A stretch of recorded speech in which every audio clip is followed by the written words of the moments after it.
চুনুর পরে ফটুরও অবস্থা খুব খারাপ, মানে ও ভীষণভাবে অসুস্থ হয়ে পড়েছে। জানি না কেন এরকম হচ্ছে, কিছু বুঝতে পারছি না। ও তো মরে গেছে, আর ওর পরে এখন ফটু তো, কিন্তু ফটুকে আমরা আটকে রেখেছি, ওকে ওষুধ খাওয়াচ্ছি।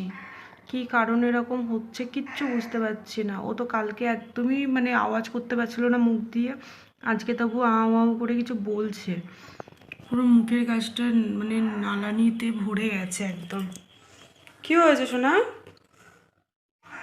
তুমি ঘরে থাকো, ঘরে থাকো, তুমি সুস্থ হয়ে যাবে বাবা। তুমি বাইরে গেলে অসুস্থ হয়ে যাবে।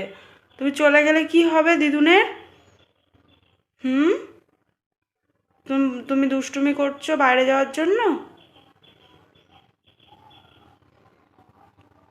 তুমি তো ডাক্তারের কাছেও যাবে না, আর তোমাদের সেইভাবে অভ্যস্তও করিনি।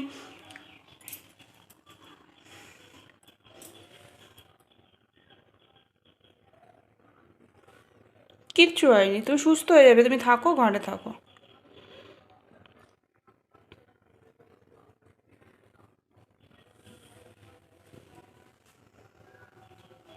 কি হয়েছে? কি হয়েছে?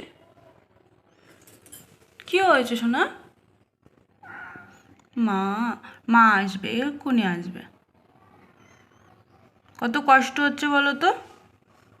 তুমি কিচ্ছু খাচ্ছ না, দুদিন ধরে খাওয়া দাওয়া সব বন্ধ করে রেখে দিয়েছো। হুম? ফটু,